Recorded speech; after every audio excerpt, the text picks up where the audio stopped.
All right, good afternoon, everyone. Thank you so much for being here and attending this panel on your guide to evergreen programming. So what we've planned to do today is to have a conversation about a sustained look at more diverse and inclusive programming practices and how it can impact communities. So it's really easy to program a Black composer for Black History Month, or to put a Mexican composer on your Cinco de Mayo celebration, or whatever it is. This is more about, again, a sustained look at inclusive programming practices and how it affects and impacts communities.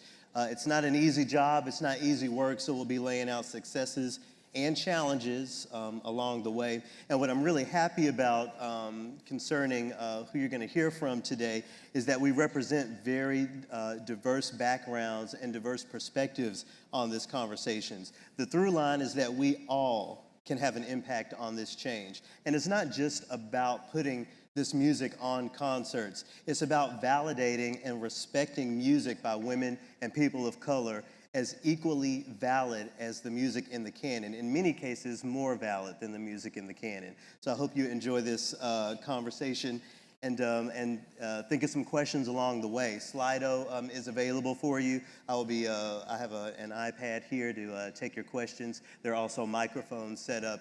We'll leave a little bit of time at the end for any questions or any feedback.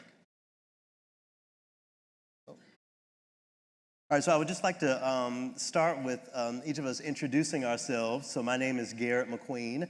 I started my career as a bassoonist. I spent 2 years here in Detroit with the Detroit Symphony Orchestra, freelanced with orchestras coast to coast, and spent 5 seasons with the Knoxville Symphony Orchestra. Toward the end of my time with the Knoxville Symphony Orchestra, I began to transition into the world of public media, where I hosted classical music at WUOT-FM, and along the way I was recruited by American Public Media. So now I host and produce a nationally syndicated radio program called Music Through the Night, and I have a classical music podcast called Triloquy. Hi everybody, I'm Lina Fankhauser. I'm a violist originally from Montreal, Canada. I have a bachelor and a master's from Juilliard School of Music, and ended up in Austria. I live in Vienna, Austria since 2002, so German-speaking country, and so it's very nice to be here. And my relationship to this topic is that I'm not only in a very, you can say, steady string quartet, which specializes in the country in Austria for contemporary music. I also founded an association. In German, it's called Verein für Neue Kammermusik. It's an association for new chamber music. So I'm very involved in this topic in Austria, not only in Austria, also Europe-wide. I'm also a proud founding member of Cinneke. Many of you have probably heard of that orchestra coming out of the UK. We have the founder sitting in the room today, Chichi Nwanoku.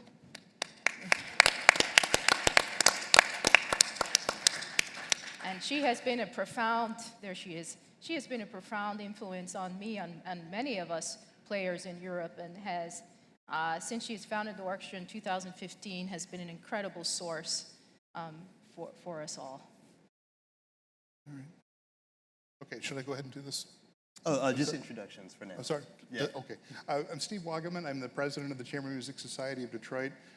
It's I'm just the 4th person to have this job in 75 years, but it's quite a challenge. I expect that I'm going to learn more from this session than I'm going to have to say, but I've got a little bit more extended introduction of what I do, so yeah. I won't waste time with that now. I'm Derek Menchan. I'm a professor of the humanities and music at Polk State College in Winter Haven, which is Central Florida. I also run their philosophy in animation and literature club. I'm also the progenitor of a very successful chamber music series, their Voices of the People, which is now in its 8th anniversary year, where we look to highlight internationally prominent artists of color. And I also own a record label, Blue Clock Records, for which I released my debut CD in 2018, and it made some noise out there. So I do a lot of different things. I wear a few different hats, but those are the three of the major ones. And as I'm sure you can see in your programs, Laura Downs is not here today. She's actually dealing with the flu. I've been in contact with her, so she's getting rest and getting better. So be sure to keep her in your thoughts today. So the first thing I wanted to do was to present a little bit of data on this topic. So there is a data specialist in the classical music world named Rob Deemer. I don't know if he's in the room, but he's cultivated all of this really interesting and really important data as it applies to programming. So the text may be a little small there, but the most important thing to note is that the column on the furthest to the left represents underrepresented composers. So composers you just don't hear from every day, not necessarily diverse composers, but composers that don't make it onto the concert programs all that often. The next bar represents orchestras or the number of works that orchestras have programmed by Beethoven alone. That's not a group of composers, that's not a genre, that is Beethoven alone. And if you'll look over to the next bar, that bar represents works by women composers, all women composers, okay? Is anyone happy with this data? Is this really what diverse and inclusive programming looks like? No. While there have been lots of successes in this regard, I'm sure this graph would have looked very different 10 years ago. There's still a lot of work to be done. So big thanks and a big shout out to Rob Deemer. This is one of many really interesting graphs that he's put together. So this is a bit of my personal data. So as I mentioned before, my media career started at WUOT in Knoxville. So when I entered the world of public radio, I knew that I wanted to see myself and other black and brown people in the programming. So I centered my programming around diverse composers. I didn't have one or two composers of color or women composers in my programming. Every single day, those composers were represented. Many days, they were only represented, so only black composers, only women composers, only brown composers. And according to the data that we have compiled from Nielsen, in the spring of 2017 when I was in Knoxville, I had about 700 daily listeners. The following year, that number had increased to 1,700 daily listeners. So there's definitely a thirst and a value in making sure that we all are seen and that we all are represented in classical music programming. Now, there are challenges. If you look at the photo to the far left, I think that represents what classical music audiences have typically looked like for the past several decades. Affluent, mostly white, and centered in these conversations. I chose the middle photo as a sort of representation of what many concert halls look like these days. So as you can see, one of us is there. There is some involvement, but by and large, it's still not as colorful as concert halls and the audiences and the programming needs to be. So hopefully we can get something down the line that closely mirrors what we see there on the far right. There's a challenge of tradition. There's a challenge of what people are used to. There's a challenge of what people expect. But it's up to each and every one of us to face those challenges so that, in the future, all of this looks more inclusive and more dynamic. So it's more than just a conversation, right? It's about taking action. So I've already shown you what I've done as far as radio programming, what I did down in Knoxville. I also mentioned that I have a podcast called Triloquy. And one of the things that me and my co-host Scott Blankenship, who's somewhere in the room, what we do is we question classical music as an institution. What is classical music? Why do we consider certain pieces classical, quote unquote? And we spread that out to make sure that everyone is understanding that this genre, this art form that we all love and that many of us have dedicated our lives to is far broader, far richer, and far more encompassing than we have originally been taught. On the top left there, you'll see a photo of Nirmala Rajasekhar. She plays the veena, and in her own words, she is a South Indian classical music audience. These are aesthetics that she considers classical that we need to begin to accept and put into the canon here in the Western world. To the right, you'll see myself and a photo of one of my APM colleagues, Megan Oglesby. If you've heard of a show called Performance Today, she's the producer of that show, and she has a checklist on her desk for every single show. Who have I represented here? Who have I not represented here? And the work that she does really reflects the diverse programming that show has and the significance of it in the world of classical music media. Below Nirmala's photo, you'll see a photo of a St. Paul artist. Her name is Pavielle French. She composes music without scores. She doesn't put things on staff paper. She has people to help her with that. And through her unique programming and her unique composing practices, she has really engaged the community of St. Paul in a way that no other orchestra really has, in my experience. She has a close relationship with the St. Paul Chamber Orchestra and really is changing the way we really see classical music in the state of Minnesota. As many of you know, on the other side of the river, there's the Minnesota Orchestra, and Sam Bergman is one of their violists who you see pictured here. He is not a principal musician. He's not in an area of management with the orchestra, but he takes it upon himself to always engage these conversations and challenge people to do what they can to make sure we're programming more equitably and more inclusively. And I think that underscores, once again, the idea that no matter where we are in this field, we all have work that we can do, and we all have influence and impact that we can help cultivate. I'm actually going to turn the clicker over to you now, Steve. All right, sure. Thanks. I'm a senior challenged. Oops, how did that happen? I need a script. So Chamber Music Society of Detroit, a 75-year-old organization. This is the logo of the organization I inherited. Where is Detroit? It's microscopic. And so the new logo we have, designed by one of our board members, allows us to play around with the box. It's kind of fun. Well, I don't know why this is, I'm not touching it. Anyway, this is our universe. We need some technical assistance here because I'm just pressing it once and it's zapping all over the place. Maybe I have the magic touch. You do. Okay. Is that where you? Okay. So Metro Detroit is actually about 50 miles across and 50 miles north of south. And I don't know if you can see it, but there are some big letters that represent all the different places where we do programming. The Q is where our headquarters is. It's actually east of Woodward Avenue, not on the Woodward corridor.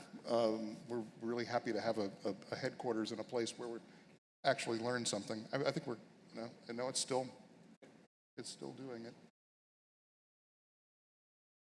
Okay, that's fine. The next slide is going to show the three levers of programming that I really work with. One is primarily who's going to play in our concerts. We work with touring groups, and so we're not programming for an orchestra. We're programming the Juilliard Quartet, or we're programming the Harlem Quartet, and we're really working with the repertoire that they have or planned for a particular season. The second thing, of course, is when you're dealing with the whole of Metro Detroit, you're talking about where they're going to play, and only sometimes do we work with what they're going to play. The next slide will show what our planning timetable is. It's about 2 years long. So in early 2018, we began planning the season we're in now. We began marketing it already by 2019, and it's not till 2020 when we're finally learning from it, which means that on that 2-year cycle, the lessons we're learning now will hit the ground in 21, 22. And that's an incredibly long and slow cycle for us. But I don't know what you do about that. The next slide. This was a program that actually took about 3 years to plan. It was the season finale of our 75th season, where we tried to bring in audiences from throughout the region to hear a concert that looked both like our past and like our future. And so we had the Ataka Quartet, the Catalyst Quartet, the Dover Quartet, and the Harlem Quartet, along with pianist Leon Fleischer. Next slide. And in the middle of this program was this absolutely amazing new piece by Jesse Montgomery that the whole audience commissioned with $75 contributions. The next slide. Next slide, please. Yeah. And this was the end of the concert. It was just the most amazing experience. Anecdotally, the largest and most diverse audience we've ever had. Next slide. This is a note I got from one of our longtime patrons about it, and it brought tears to my eyes, and it kind of tells you where we want to go in the future. And let's look at the next slide. If Metro Detroit is our playground, we're the swing set and music is the swing. But I know that I don't know enough, and our organization doesn't know enough to really answer these questions effectively, not just in February or whatever, but every single concert having some expression of welcome for anyone. And so we've taken a kind of a radical step, next slide, of appointing 2 artistic advisors to our 21-22 season. And so the next slide, these are now the levers that we're pulling. First asking ourselves, who knows more than we do? And then the question of who plays, where they play, what they play. And the last slide is maybe what we'll look like in the future. And then back to you. Thank you. Sorry for the technical. Oh, sure. So, Lena, I'd actually like to turn things over to you now. So something that I've taken for granted in the past is how this conversation is not exclusive to those of us who live in the United States. I've had the pleasure of interviewing a number of European conductors who've told me that programming women and composers of color isn't just the challenge. There's a challenge surrounding programming American composers, period. Copland is a hard sell for many people. Bernstein for many European orchestras. I'm curious about your opinion on this from that European perspective. Do you see unique challenges across the pond when we talk about programming equitably and engaging communities through that? Well, I think it's a little bit of a difficult question because I think it's a matter of perspective. I think we are, as a matter of fact, also listening to what you've just said. We are dealing with similar issues in terms of diverse programming. I'm speaking also diverse women composers, people of color, and so on, also including American composers, one could say, from the European perspective, as you just brought up. I think it's also a matter of gaining knowledge. And if one happens to be in a position of decision making, then it is our duty to make the decision, to offer information, to provide information, to have people look at database. There are many pieces out there to be heard. The question often is, and I believe that's very similar here, is how do we include this in the program without it being sandwiched between something else? How can we make this the highlight? How can we make this the reason the audience is here? So I believe the questions and the issues we're dealing with are actually quite similar. Of course, living in Vienna is a very traditional place, Austria, and so we're also dealing with a different, rather different cultural mentality. I've been there for so long that I tend to sometimes forget it, although it reappears at times. And so the question is, how do we have this dialogue? A lot of it is about how you present it. So it doesn't come across as, I am trying to change everything. Yes, I'm trying to change everything within a so-called structure that's already existing. Wow. Derek, so in a lot of the work you do, you have built, Lena mentioned structures. You've built your own structures. You don't necessarily have people to answer to when it comes to the way you program your chamber music series or the music you produce. Do you see this as a personal advantage? Is this where we need to move when it comes to programming and creating equitable programming practices? Well, certainly if one has the luxury of being able to be a little bit autonomous, yes, we should take advantage of that. But I think that creative programming in general and thoughtful, deep, penetrating, thoughtful programming is important because there's many different ways to do what we're all talking about. It's sometimes what the musicians look like that play the music, it's the composers of the music, it's the spaces you play them in. There's many different angles to come at this through. So as long as the auspices allow you to do this, we should always be looking for ways to check those off the tally box. But yeah, it's a great advantage to not have anyone breathing down my neck about what I'm programming. Yeah, and it's so easy to again want to just check the boxes, but when you're putting together your own personal projects, Right. do you have a system? Do you have an equation when it comes to the way you program? Well, I do now, but I didn't at first. Like I said, if we're speaking of the chamber series I have, when I first started, it was just important in my neck of the woods, which is Central Florida, right? It's Winter Haven is where I live, is 26% black, right? And so it's sort of intellectually depressed. It was important to me to have any chamber music at all be regularly presented there. That was a challenge in and of itself. And then after I did it for a few years, it came to me that they needed to see people of color more.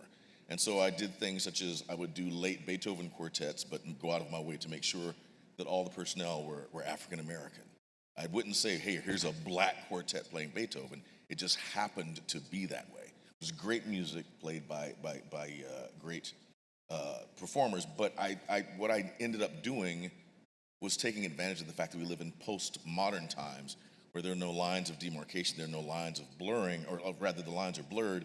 So I might team Thelonious Monk, a set of charts, with Beethoven. Or I did a presentation called Beethoven and the Muhammad Ali Syndrome, where I had images of Muhammad Ali fighting synchronized to Beethoven's symphonies, and then lectured on how both of them were the greatest and told audiences that they were the greatest. So there's something there to look at, but the lines have been blurred.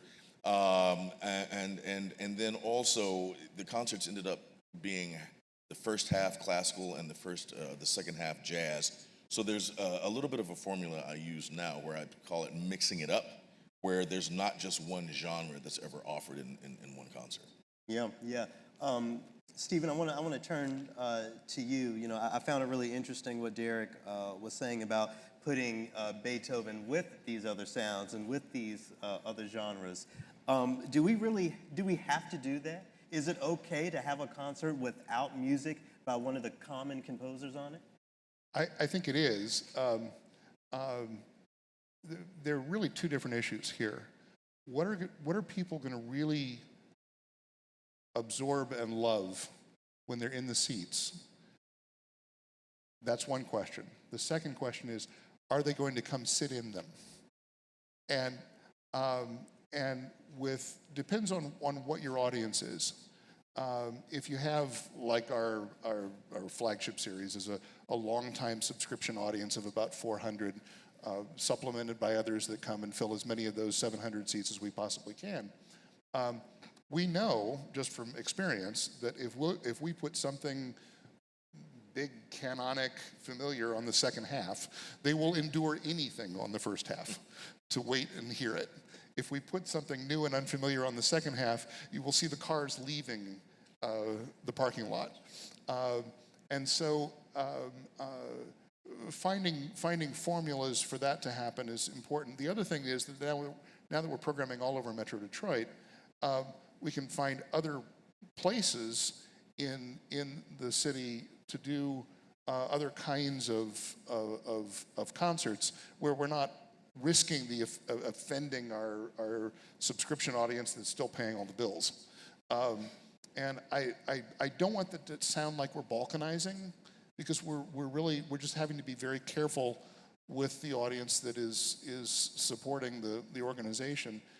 You take the long view on that. So if it's in Beverly Hills, yeah, it's probably going to have some meat and potatoes on the second half, but we really have become very forward thinking in terms of what we can put on the first half. One big exception was this last October when we had the Harlem Quartet come with Paquita de Rivera. And we had more subscriber trade-outs than any other concert this year. But we also sold more single tickets than any other time this year. And there was one movement of a Debussy quartet, and everything else was not in the canon. Yeah, and I have to say, I'm challenged by the idea that, we have to that we should put the music by diverse composers on the first half because they're really staying for the Beethoven, and they're really staying for something else. Lena, and what you said earlier, you mentioned not just sandwiching this music, but between the more familiar things. I mean, do you think there are specific efforts that can be explored as far as making sure or trying to help the people understand the value of the music by those composers of color or those women composers, not just being there because that's the sort of appetizer to the main dish, but it is in itself also the main dish? There are just so many layers to this. If we go through some of the layers, at least in Europe, from my experience, is first of all, contemporary music, layer number one, is already a topic. I just had an example in January playing with the Munich Philharmonic where we had Lohengrin Overture and then a premiere of a piece by a Swiss composer, piano concerto, Dieter Amann, and after the intermission was a Strauss Zarathustra piece. So the question is, again, an example of putting the contemporary piece before the intermission, therefore allowing the audience to perhaps leave. Nobody left, and it was again a sign of, and actually of encouragement. Then there's the next layer in terms of who is writing the piece, who is behind the piece. So we're going deeper now. We're saying, okay, is it a man or is it a woman, person of color, and so on. That's when it starts to get even more interesting because then the question is are we just talking about the piece in terms of valuing it as a great work? Or are we now having another point of discussion in terms of who is behind the work? And that's the layer I'm particularly interested in because I think that also in Austria, we have quite a large contemporary scene. We have a very known festival every year called Wien Modern, which is a massive undertaking. It's about a month of concerts with everything from the radio symphony orchestra to chamber music. It's a really big thing in Vienna, and they have a large audience. So we do have an audience that is particularly interested in contemporary music. This is where I think it's important to then include diversity, women composers, which is also a topic and which has been moving in a very positive direction. I just recorded a CD for ORF, which is our main national radio and TV production, I guess you can say, CD, of all women composers that's coming out now. We have a very active scene. I think we can do a bit more work as far as diversity is concerned. Again, it's a question of looking at the demographic of things. Why diversity in a place like Austria? What are we talking about? Why is this a topic? It's necessary that we get the music out there and that it will be heard. And again, I have to bring up Chineke, who's recorded 4 CDs, and the 4th CD was of all black composers, including from UK composer Erilyn Wallen, Concerto Grosso with Ty Murray, which many of you may know, on violin, Isate Kana Mason, the sister of Sheku Mason, and Chichi Nwanoku. We also have on that CD a piece by Hannah Kendall, which is Spark Catchers, which was in 2017, was performed, or 2019, sorry, by the Seattle Symphony. Was a BBC Prom Commission work, which we performed to great success. This is an example of active programming, and I'd like to see more of that also happening in Vienna. I really try to suggest it when I'm sitting on a board where I can be in a position to influence what will be played.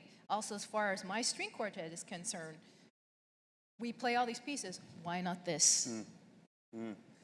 Derek, you know just as well as I do that it's all about having someone to share this art with. You Sure. know, we don't play and create and produce this music just for ourselves. Right. But in conversations on equitable programming practices, again, it seems like we're centering that non-diverse audience. How do you think you could, I don't know, sort of convince people from more diverse backgrounds that there is value in this music? It's one thing to try to convince your white audience that a Florence Price symphony is just as good as any other symphony. How do we convince someone who doesn't have any frame of reference that this music that was written by someone from a similar background as you is valuable?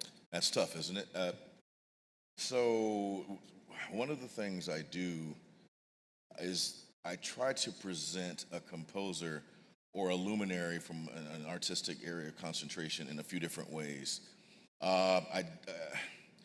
Sometimes you have to sell the potential audience on the largeness of the artist's personality. And so I came at Thelonious Monk's angularity in his harmonies by comparing him through a consideration of synesthesia with Juan Miró.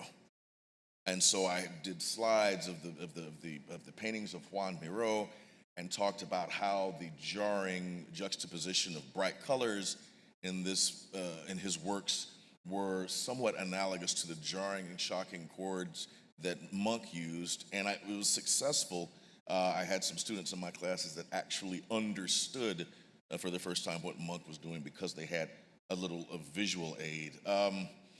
I'm not averse to making these sort of multimedia where you have artwork alongside the music, but it's a hard sell no matter what. Sometimes the moniker of classical music just sends people away out of the gate, right? So if, you know, and I think of an interview with John Coltrane where he says, I think there are a lot of classical musics. He says, I think what Bird was doing with bebop is a classical music. I think what Stravinsky was doing was a classical music. So there's a lot of different ways of framing and presenting the idea of classicism, right? And so I think it calls for us to revisit what these terms mean and reframe them and present them in new and fresh ways to our potential audiences. Yeah, and that's a conversation that I know that we don't quite have time for. But again, as I mentioned earlier with my podcast, you know, we're always trying to challenge what that phrase means. Right. Classical music. Right. As I think you were in the group, or maybe I was in a different group that was talking about it yesterday. But you know, the timpani and the djembe are both classical instruments. Yeah. They represent very different backgrounds, but they are equally classical and equally valid in the world of instrumental Absolutely. music. Absolutely. I'm going to begin to open up the floor for questions. There are 2 microphones on either side here, and I'm going to start out by going here to Slido. So the most liked question was this one. How do we challenge artistic directors who don't diversify programming because they assume those with real money will stop supporting them financially? Does anyone have any ideas on that? I probably need to address that question. A lot of it is ignorance and fear on the part of people in positions like that who look like me.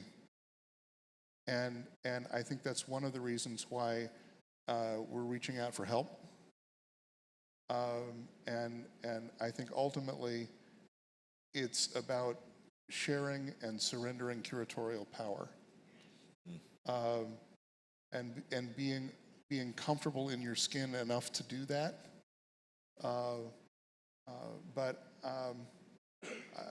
It's interesting. The people closest to the center of our organization are some of the most open to it. Board members, major contributors. It's the layer of people that I don't know so well. And so, yeah, I think it probably is a lot of fear. Sure. And I think one of the challenges that I'm going to take away from this session is, okay, can we have a second half in 21-22 that is not from the canon? Yeah. And you know, like, I'm gonna take that question home and really digest it. But I think one of the things to remember is that really, and your analogy is great, music is food. And if you fill a plate with totally unfamiliar food and put it in front of someone, the reaction may be different then if there's at least something on the plate that says, okay, I can eat that, and maybe I'll taste this, and wow, that's actually pretty good. And if you think about music as food and a feeding thing, it's not politics. Yeah, yeah. And I'll answer that question from the public radio perspective. I'll quote three of my favorite philosophers, Offset, Takeoff, and Quavo. They once said, "Walk it like I talk it," right?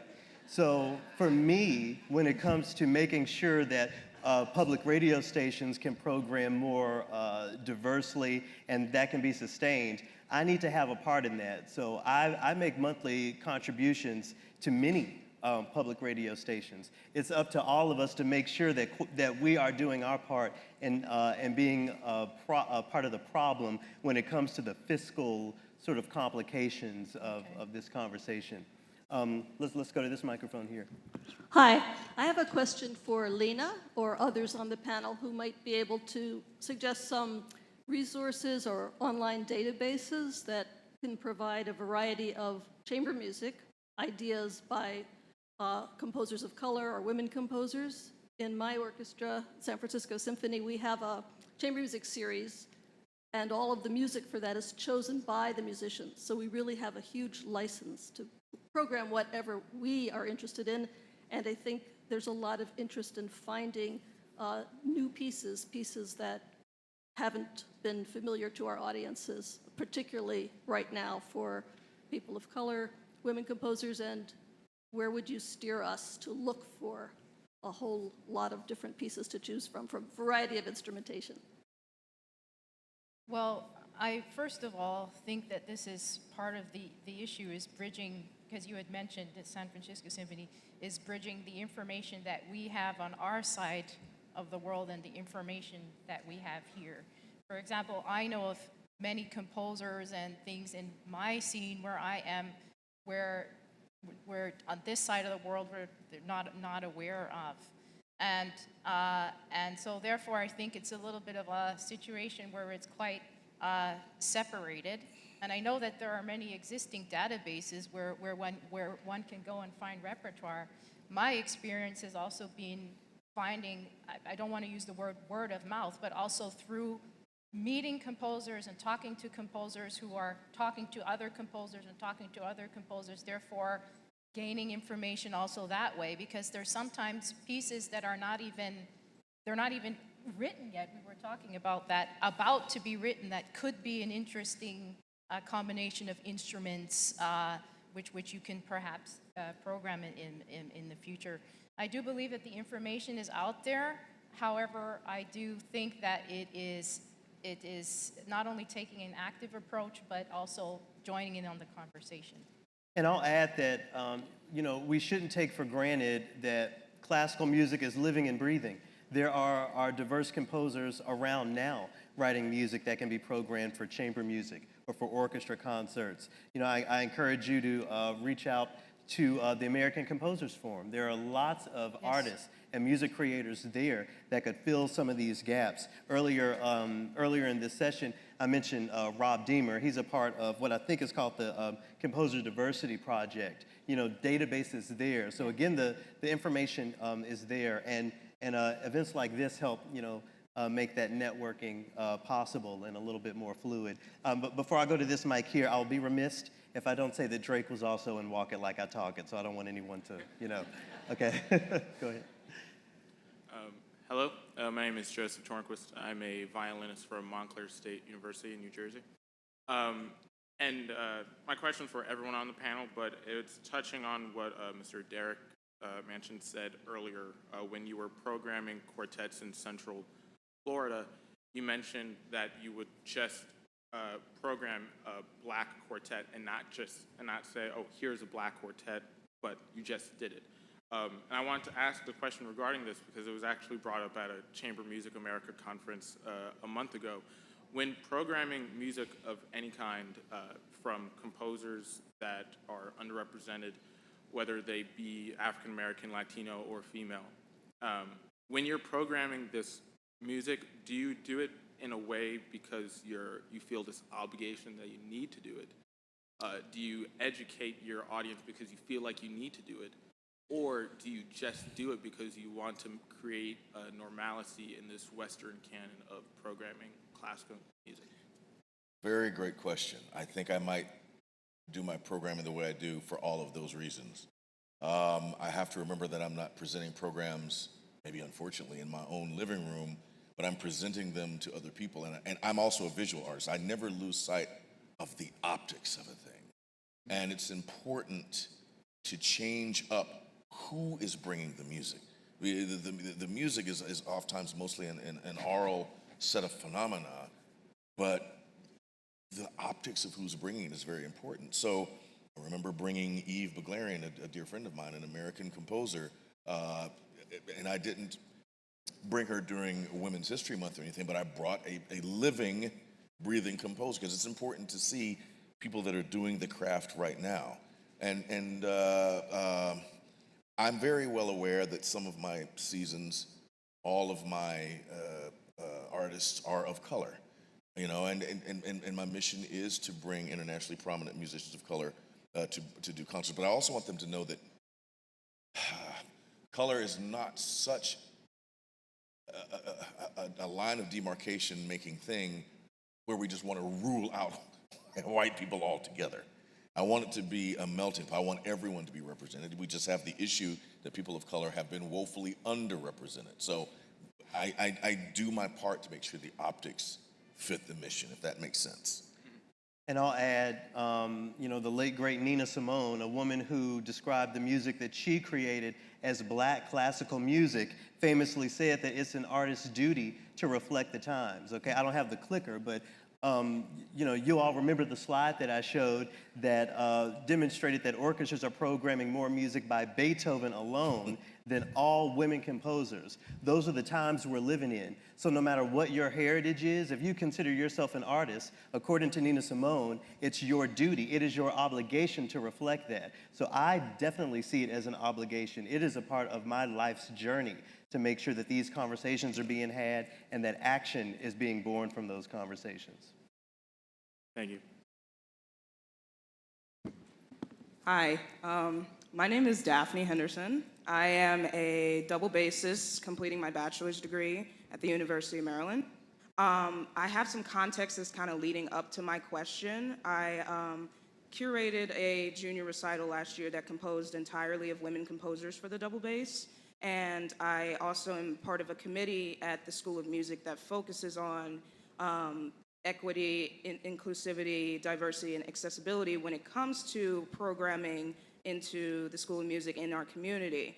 And one thing that I noticed was the hesitation of larger ensembles to kind of incorporate those types of unorthodox music and programming in their programs.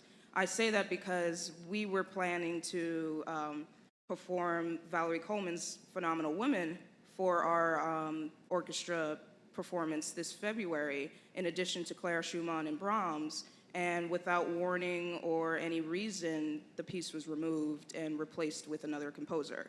And it kind of strikes me as odd without any kind of reasoning or kind of back up to that. It was just taken completely off of the program, off of the website, without any sort of notice. And that would have been the first Black composer that I had performed in my symphony orchestra in 4 years.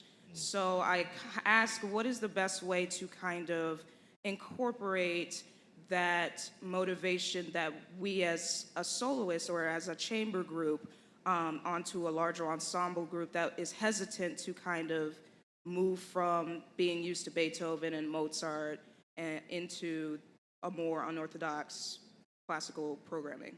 And that question kind of mirrors one that I'll read here from Slido. How can I, as a student, help programming the music of women and people of color become a priority at my conservatory? Does anyone have any ideas on that? Well, and again, I'm not seeing this through the lens of a large ensemble, but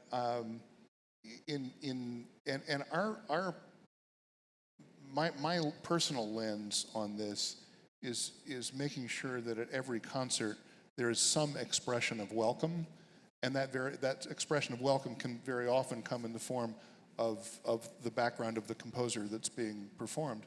And I had a conversation with about 9 different managers at Chamber of Music America, and I told them this is the direction we're going in the 21-22 season. And it was really fascinating because they're kind of the gatekeepers for opportunities, and it was really interesting as one of the Chamber of Music field's larger buyers of artist fees to ask to sort of challenge them and through them their rosters to please address this. And they're thinking about it, maybe for the first time.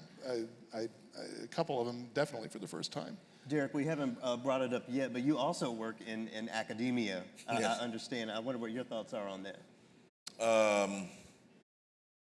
Well, once again, how do we do that? I think I'm sort of a radical, just forcing the issue, but I think trying to sell an individual or sell a group on different aspects of the person you're trying to program. I mean, it's at the end of the day, it's all about marketing, right? So try one. If one angle doesn't work, try another, and that calls upon the presenter to do a lot of background research and to finding out as much as you can about who you're wanting to feature, and step to people and say, look, you know, we need to have someone that represents humanity now, not humanity 200 years ago. And so here's an individual I think might do that, and then sell them on, or try to sell them on. I think a certain demographic of our town would come out if we would bring this individual. Let's give it a try, I think. And I'll add, for what it's worth to your question, you know, we're fighting decades and centuries of tradition and inequitable programming practices, so it's never going to be an easy battle. Right. I'm always in somebody's office at my job because I have pushed the needle too far or done this and that, and I consider myself someone who works for a relatively equitable organization. So keep fighting, as you know. I'll quote another song: "Keep on keeping on." Yeah. Thank you. Hi, Garrett. Hey, Scott. Hi. All right. I'm Scott Blankenship. I'm the producer of the Triloquy podcast. And at American Public Media, I kind of got upstaged here by the Slido question, so I might be doubling up here. Our senior management, whenever we try to bring up questions and topics like this, they go, well, we have all these charts, and we've got, you know, graphs that show what people want. And it's frequently just a profile of who we're already speaking to. I want to know what is being done to do focus groups with people who are in this group, in this room. Maybe you can kind of dovetail what you already talked about in that Slido question about getting these desires up to the people who are making these sorts of decisions, who are not people of color. And secondary, if you can give a suggestion for somebody like me who's on the front lines as a possible ally to help forward the music of people of color, people who identify differently than binary heteronormative, you know. I'll take my answer offline. Lena, I think we were kind of touching on that backstage, actually, the challenge of not being in a position of power, in your case when it comes to orchestras, and trying to convince the people in charge of the programming that there is value behind this. I really believe that the music should speak for itself. If it's a piece written by a person of color, that's fantastic. It should be played. It really should come down to, we're talking about music, and I understand that we need to discuss the person behind the music. That is an important conversation. However, in the end, I think one of the ways that we can address this is to like listen to this amazing piece. And that can actually go much further than we think, because there's some great music out there written by some great people of color. There's some fantastic women composers. And I believe, especially when sometimes we're having meetings with people who are maybe not that, what is the word I'm looking for, that are maybe not that, they don't have that much knowledge about the musical aspect, about other sides of the field, the finance, logistical issues. We need them as well, but we also need to get them on our side. So sometimes it's just let them hear the piece, and bring a CD or if you have a good recording, that can sometimes go much further than you think. Yeah, yeah. Well, as is par for the course for these sorts of things, there's never enough time. I'm actually out of time now. I'll leave everyone with one final question that I have here from Slido. What if most of the work we do is new and diverse, and the war horses are the unusual programming? What would it look like? It could look like people abandoning your project, or as you saw in one of the slides I presented earlier, it could look like your listenership growing, doubling, even more so. We just have to have the courage to do it. Thank you all for being here. Thank you to the panelists. Thank you.